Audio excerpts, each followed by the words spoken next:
So, welcome back to the Michael Lofton Show on Reason and Theology.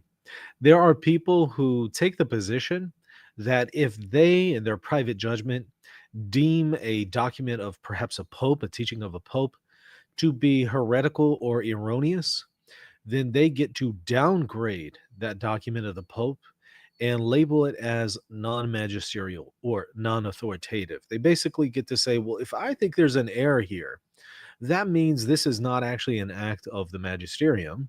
And therefore, since it's not an act of the magisterium, it's just the private opinion of the Pope. And so I'm not bound to assent to the proposition that's being put before me. I get to basically say this isn't magisterial. We've actually seen that a number of times from Cardinal Burke in over 5 instances where he believes that the magisterium has erred.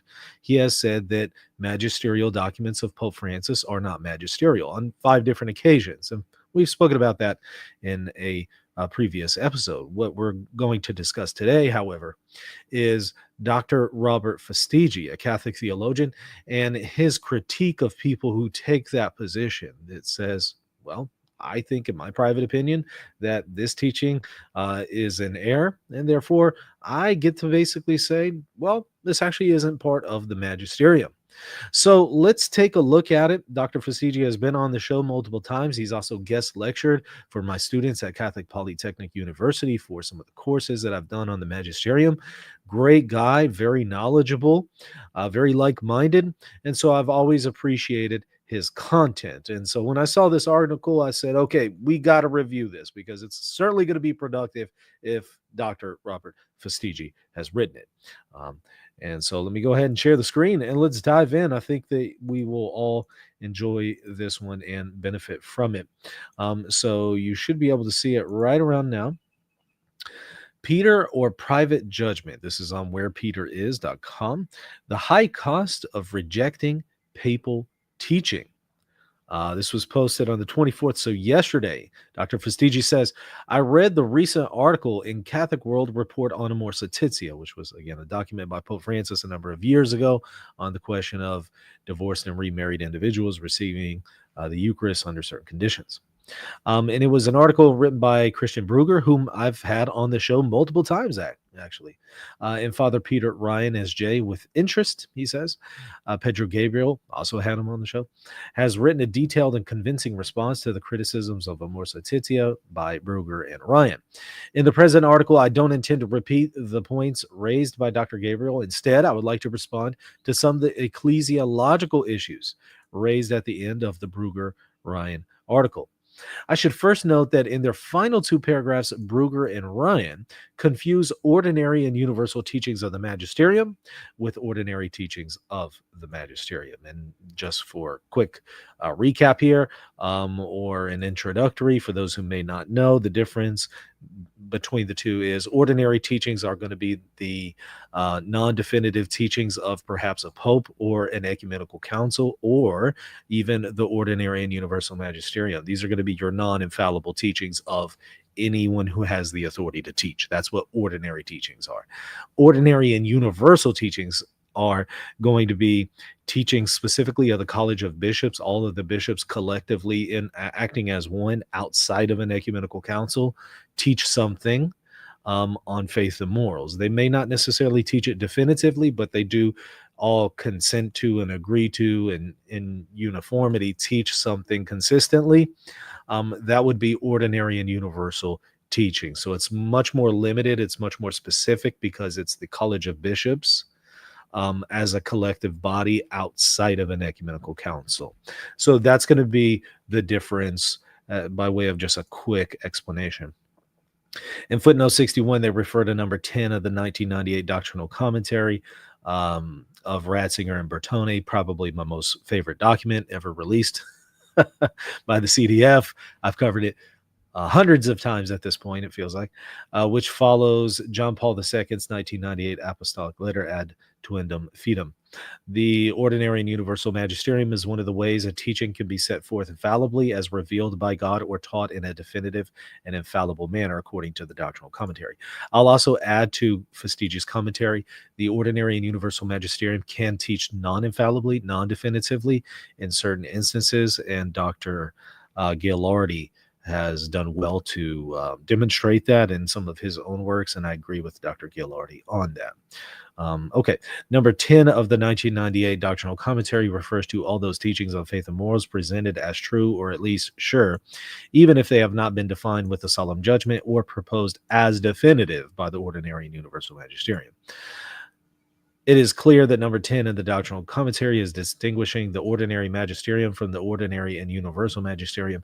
This might seem like a minor point, but it's not. This is because it involves the distinction between infallible teachings and teachings that are authoritative, but not per se infallible. He says the question then is whether teachings of the ordinary magisterium can contradict infallible Catholic doctrine. So can you have error in the magisterium, which I've demonstrated in multiple videos at this point, that you could have the magisterium teach something, the proposition of which is not true, as long as it does not equate to something that is heretical in nature. So the error would be much lower in the grade of these things, in the grades of error, if you will, in what's called the theological notes. So to their credit, Brugger and Ryan in footnote 57 state that someone might be mistaken in thinking that the non-infallibly proposed papal or ecclesial teaching cannot be reconciled with Catholic doctrine. Indeed, it seems far more likely that this would be the case than the teachings really are inconsistent with each other. In other words, the vast majority of the time, if you think there's an error in the magisterium, it's probably you who has a misunderstanding and not the magisterium. They are also correct that sometimes a Catholic theologian might decide that he or she cannot give assent to a teaching of the ordinary magisterium when, after due diligence, it is judged to be incompatible with more authoritative teaching. This is, again, well noted in the document that I've talked about dozens of times at this point, Donum Veritatis.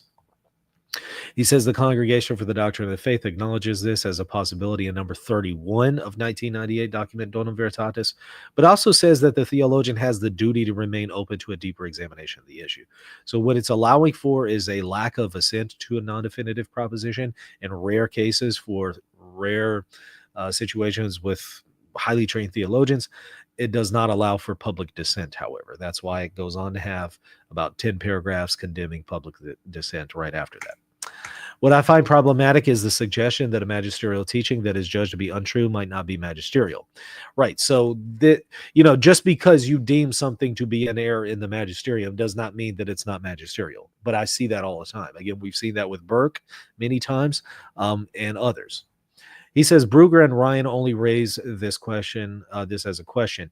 And if the teaching, is not true, would we want to hold that it is magisterial? So there you go.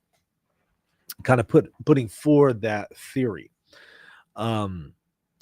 which I think defeats the whole purpose of having a magisterium, right? I mean, if the magisterium is basically going to be what you judge to be true, then you can just go ahead and cut out the middleman and just make yourself the Pope at that point, because it's not the magisterium that you're submitting to, it's yourself that you submit to. Just go ahead and cut out the middleman. Be that as it may. Okay. Brugger and Ryan only raise this as a question, he says.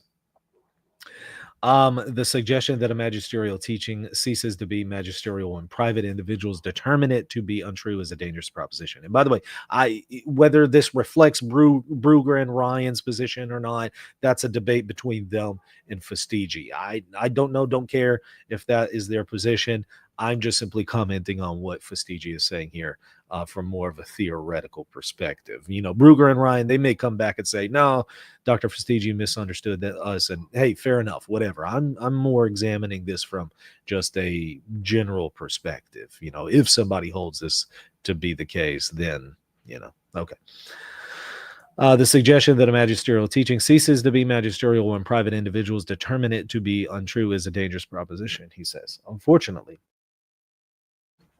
one well-respected theologian, Father Thomas Weinedy, actually endorsed this problematic proposition. I also have another video critiquing Weinedy's accusations against the magisterium, where he accuses it of teaching heresy. If I recall correctly, you'll need to go back and watch that video, and I engage his content there.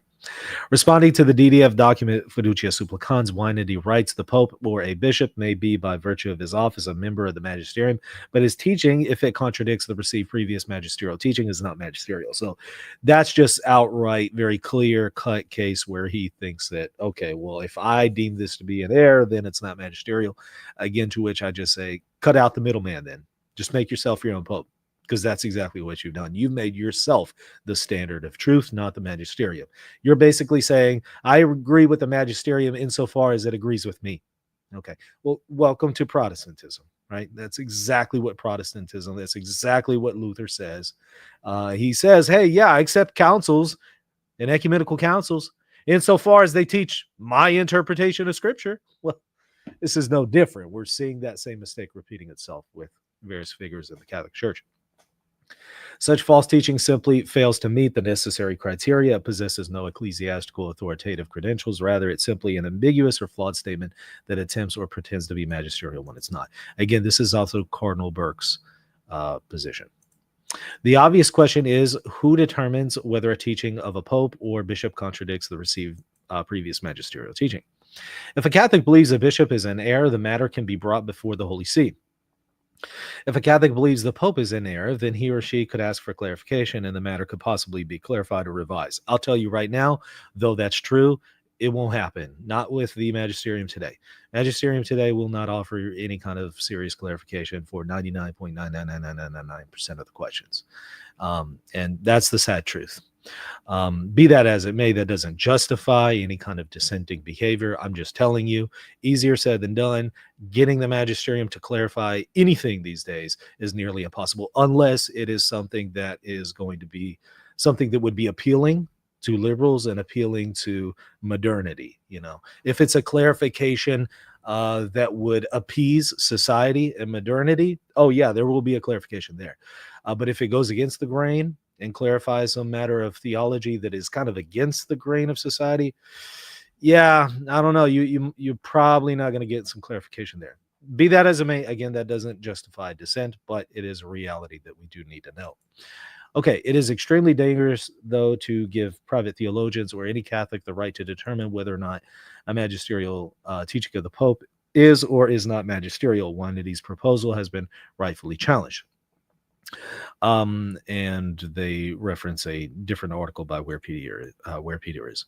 Canon 1404 of the 1983 Code of Canon Law states that the first see is judged by no one.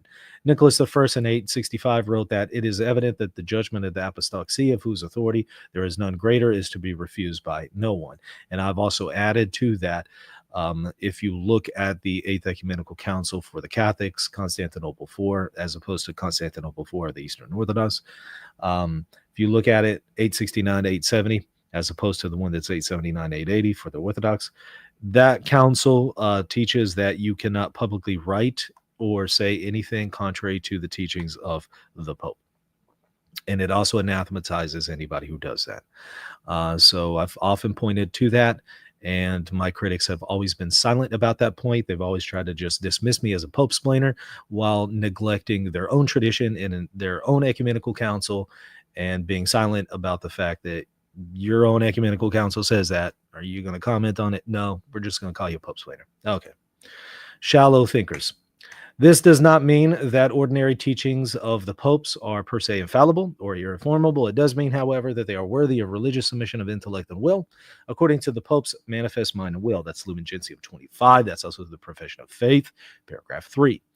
By the way, let me grab that super chat. Thank you so much from Matthew. He says, indeed, one simple way to keep men from professing Catholic truth is to maintain their communion with and obedience to the Pope. And he quotes Pope Pius IX. Thank you for that. Appreciate it. Dr. Brugger and Ryan also raised the question of a heretical pope in the footnote 59.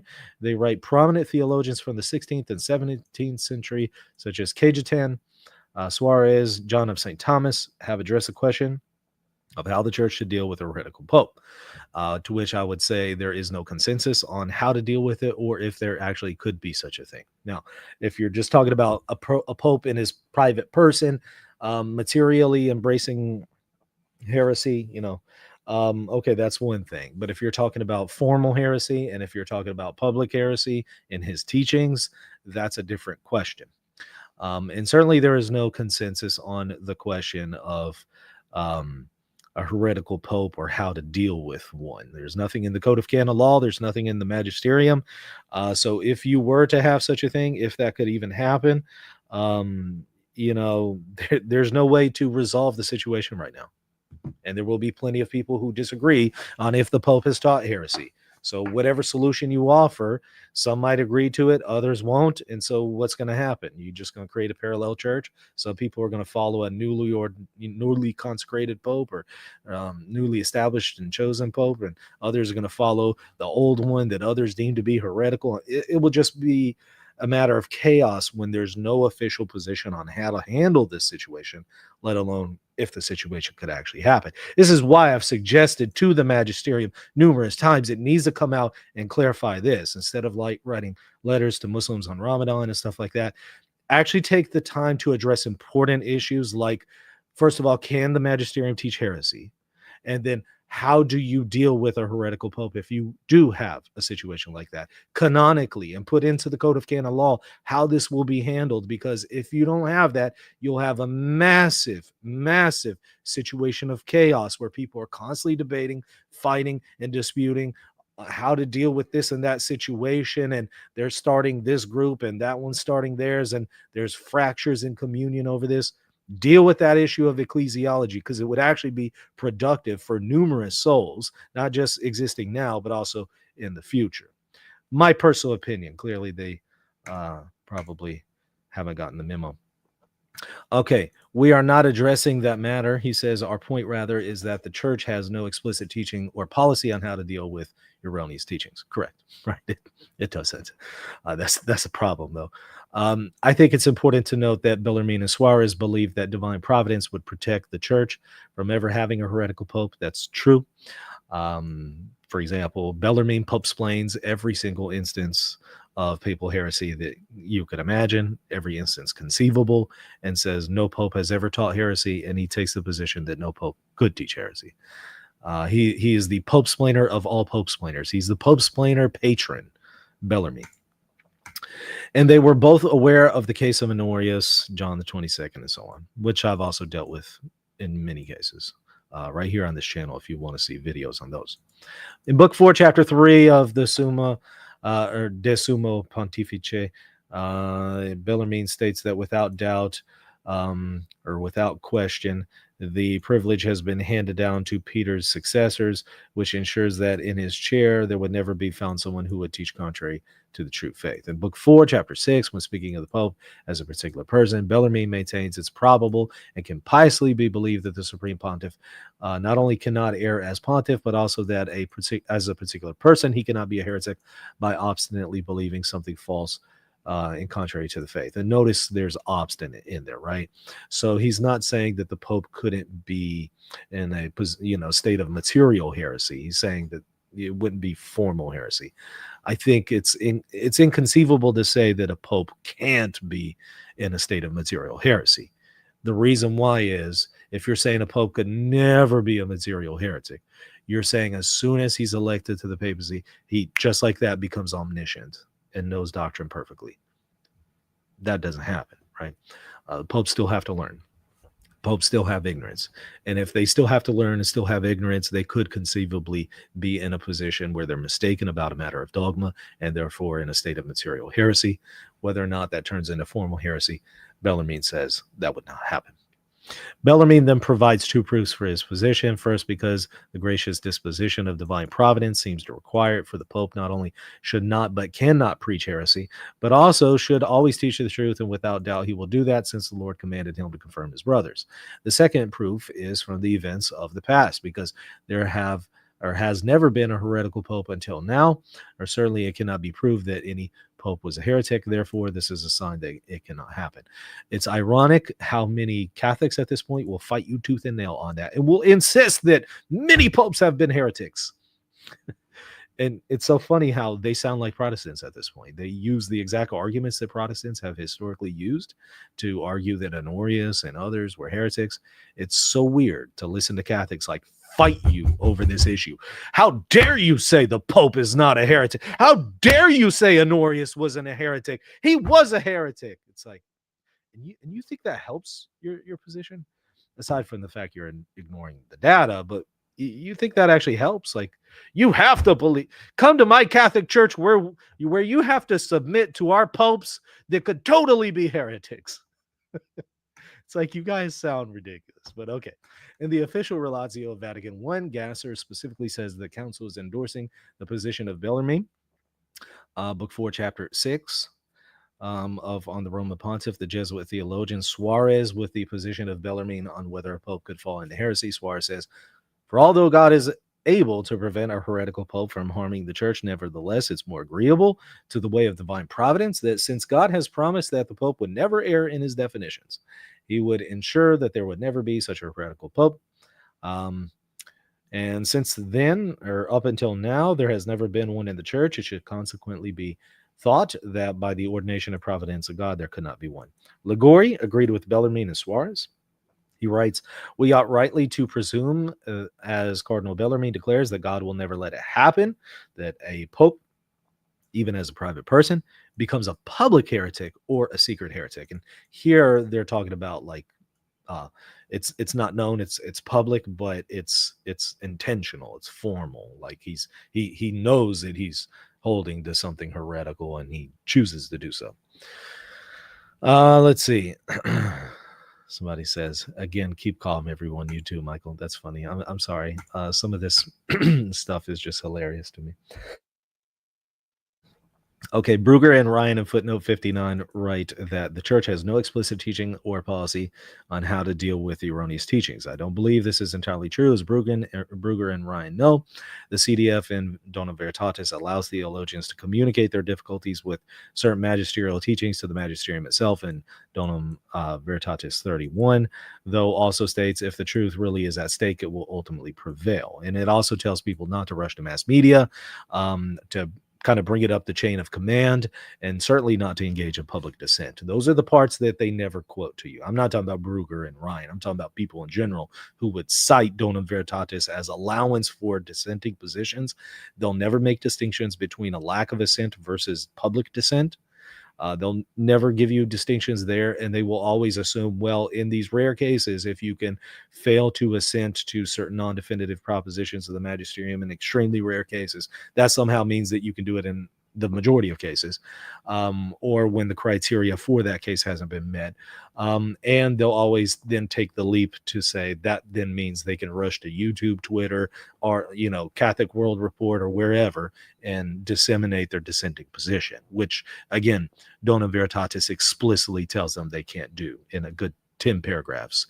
And it likens their dissent to liberals, and it says, here's the origin of dissent. It comes from liberalism, it comes from modernity, and it gives a scathing rebuke and critique of dissent. They'll always leave that part out. Again, I'm not talking about Brugger and Ryan, I'm talking about people in general. Brugger and Ryan, whether or not they're being represented fairly, whether or not their position is XYZ, whether or not Fastiggi is representing them fairly, that's between them. I don't care. That's not the purpose of this video.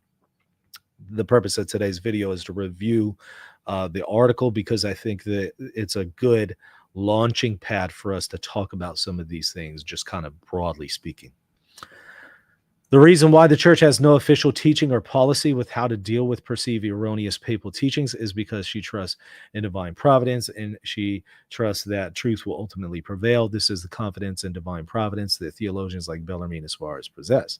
This is the confidence of Vatican I when it states that the charism of truth and never failing faith was conferred upon Peter and his successors, according to the promise of Christ in Luke 22. Vatican I was not articulating a novel position. It was affirming what the church has consistently taught. This is why in Pastor Eternus at Vatican I, chapter 4 states, for the Holy Spirit was not promised to the successors of Peter that they might disclose a new doctrine by his revelation, but rather by his assistance they might reverently guard and faithfully explain the revelation and deposit of faith that was handed down through the apostles. Indeed, it was this apostolic doctrine that all the fathers held, and the Holy Orthodox doctors reverenced. fully realizing that the See of Peter always remains untainted by error, according to the divine promise of the Lord and Savior made to the Prince of the Disciples. But I've prayed for you and your faith that it may not fail. And they're really getting that from the Sixth Ecumenical Council, as I've always pointed out. But okay, yeah, look at that language, realizing that the See of Peter will always remain untainted by any error. How many Catholics actually believe that today? How many Catholics redefine that to mean it will always remain untainted by any error in extremely rare cases, maybe only 2 cases of ex cathedra. So 99.99999999999% of the instances of the papacy, it could teach heresy, but hey, the See of Peter always remains untainted by error because in like 2 or 3 cases, it's been protected from error ex cathedra. It's a joke, right? It's an absolute joke when you begin to just limit those comments like that from the magisterium to some like rare case of ex cathedra. So it's like you could have the See of St. Peter completely defiled by heresy in 99.9999% of its instances in 2,000 years. And that's totally fine. It's all good because, hey, it remains undefiled unto the end without any stain of blemish because in like 0.0000001% of its magisterial interventions, it is taught infallibly. Yeah, yeah, sure. Try to sell that to a non-Catholic. Try to sell that to a reasonable Catholic. Yeah, it's not going to work. Brugger and Ryan believe it is essential that theologians take up and propose appropriate solutions to these questions. I think the solution is already provided by Vatican I. He says the church teaches that every successor of Peter has a charism of truth and never failing faith. This is the established Catholic teaching, and it's the basis for the indefectibility of the apostolic see, which protects the Pope from teaching grave error or heresy. This is what I've always referred to as the charism of safety. I've written the most about the charism of safety at this point compared to pretty much anyone out there. I've spoken more about it compared to anyone in church history than I'm aware of. I mean, if you know anyone who has spoken more about the charism of safety at this point, let me know, but you won't find them. I've spoken about this ad nauseum, ad infinitum, not only here on the show, but elsewhere, labored to point out that the magisterium makes claims about its authority, not just in instances of ex cathedra, but even outside of ex cathedra. It makes certain promises and claims saying that it will be protected and guided by the Holy Spirit to one degree or another. How far does that extend? I've explained it numerous times. And that's also what Dr. Fastiggi is pointing out here. Popes can sin and make prudential mistakes. They can also teach something in their ordinary magisterium that is subject to future clarification, development, or revision. Difficulties with teaching of the papal magisterium, however, do not make them non-magisterial. To claim that papal teachings become non-magisterial when one believes they contradict previous magisterial teachings is a dangerous position. He says it renders magisterial teaching non-authoritative on the basis of private judgment. Sound familiar? That's exactly what the Protestants did. And it allows one to ignore any papal teaching that one privately determines to contradict prior teaching. This position also undermines legitimate doctrinal or disciplinary development. Private individuals could decide whether or not the Pope is contradicting some unchangeable teaching or practice.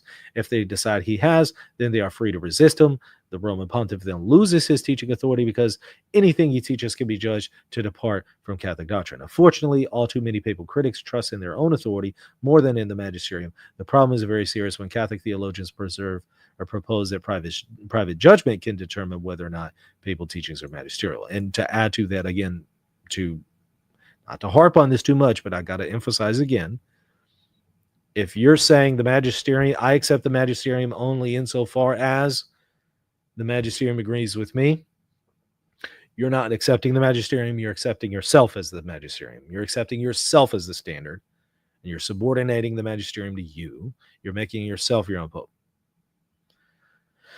If Catholics really trust in the promise of Christ to Peter and his successors in Luke 22:32, then they would be far more careful about deciding on their own authority that Pope Francis has implicitly contradicted divinely revealed truths.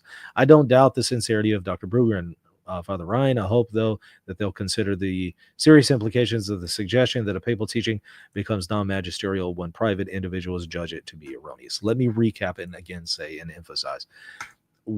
Whether this reflects Dr. Brugger and Father Ryan's position or not relevant here.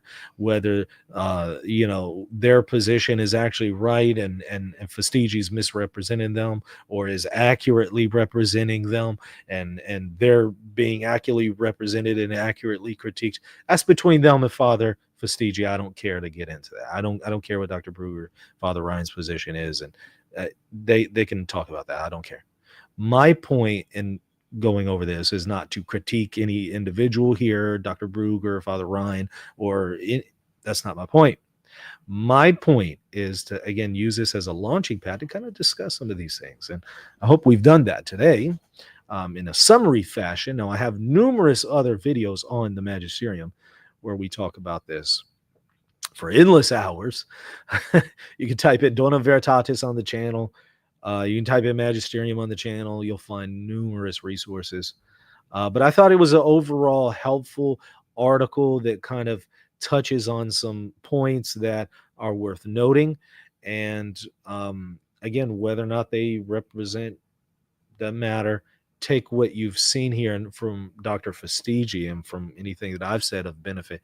Take it and apply it to other specific cases whenever you see them. So like if you do see a person saying, well, I don't think that this is magisterial because I believe it's in error, like Cardinal Burke. Whenever you see somebody say that, then you can say, that doesn't make sense. You're now making yourself the Pope. You're making yourself the magisterium. And cardinals can't do that. Theologians can't do that. Bishops can't do that. Nobody can do that. They're all subject to the same profession of faith that tells them they can't do that. And the same Dona Veritatis that tells them they can't do that. So just kind of be aware when people try to do that and they redefine what is authoritative, redefine what is magisterial based on their own liking and their own agreements and disagreements. Just know what they're doing is they're making themselves the magisterium. So they don't submit to the church at that point. They submit to themselves. And I've pointed out for decades, not decades, for years now. Feels like decades. I've pointed out for years now that you have people who, for decades, that's where my mind was going, for decades, they were seemingly submissive to the magisterium. They were seemingly submissive to the magisterium for decades. We're talking cardinals, we're talking bishops, we're talking about famous theologians, some of them described in the article, some of them priests. We've seen them for decades under John Paul II and maybe even Benedict. Looks like they were submissive to the magisterium. All of the sudden, when they heard things they didn't like from the magisterium of Pope Francis, that's all of a sudden when this came out. And it turns out in some of those cases, they were never submissive to the magisterium. What it was is, up until that point, their views and the magisterium were in agreement. But as soon as the magisterium said something they didn't like, at that point, the true nature came out. And it wasn't their assent and piety and fidelity to the church and to the magisterium. What came out was they're the ultimate standard. They're the ultimate rule. And now that the magisterium says something I don't like, well, okay, I'm going to go with me over the magisterium. I had to point out a famous convert from Protestantism to Catholicism goes and travels the world and Jerusalem and all sorts of places, making all kinds of videos and makes all kind of apologetic appearances and all that. Started speaking poorly about me. And it was because I was defending the magisterium.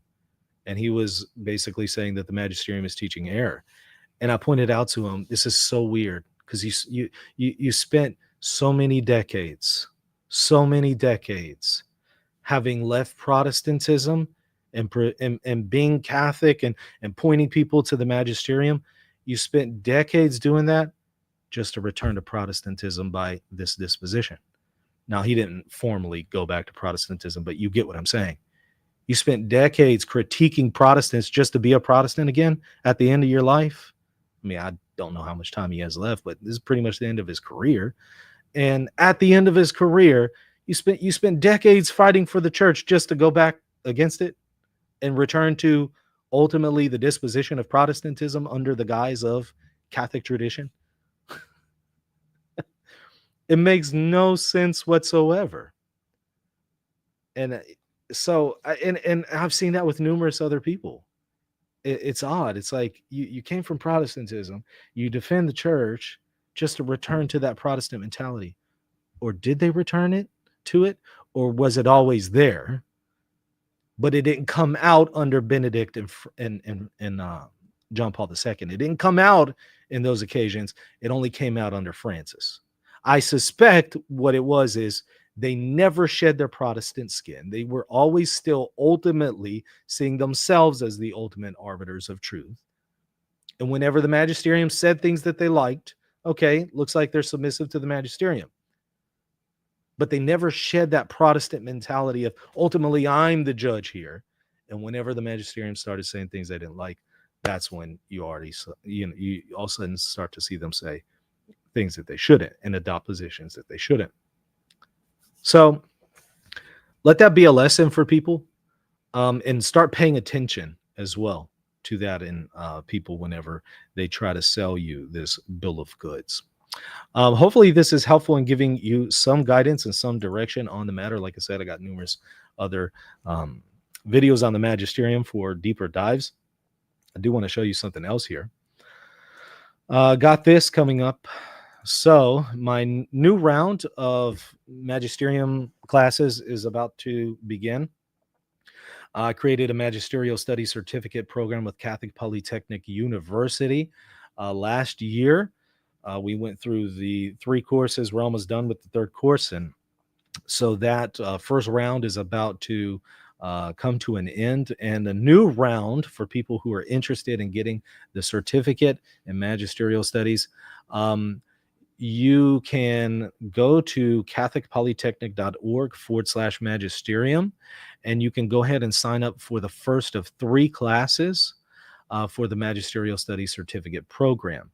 So again, catholicpolytechnic.org. I'll put a link to that in the show notes so you can just click on it.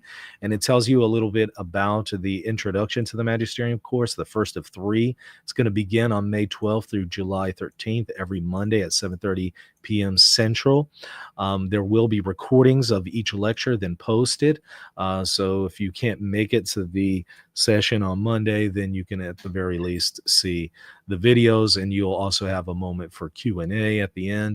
And then also it gives you kind of a breakdown of a course outline, and there is an early bird discount right now. So if you sign up now, you will get $100 off of the course.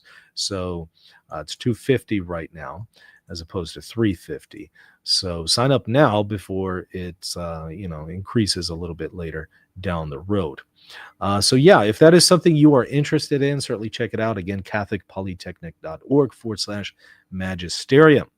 All right, that's going to do it for today. Hopefully this was beneficial to y'all. Hit that like button, hit the subscribe button, share this with your friends on social media. God bless. Hey, have you been benefiting from this channel, but you're not supporting it? You're definitely guilty. Get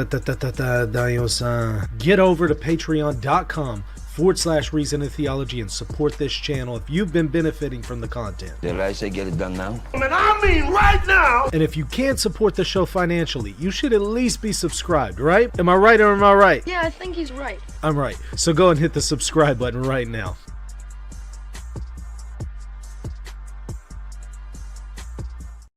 Are you seeking clarity in the midst of confusion about Eastern Orthodoxy and Catholicism? In my book, Answering Orthodoxy, I offer a biblical and historical response to the most common objections that Eastern Orthodox offer against the Catholic Church. This book is for anyone searching for the truth, whether you're Catholic, Orthodox, or simply trying to make sense of the differences between Catholics and Orthodox. Order your copy today and discover the rational, biblical, and historical basis for the Catholic Church. Visit Amazon to order your copy today.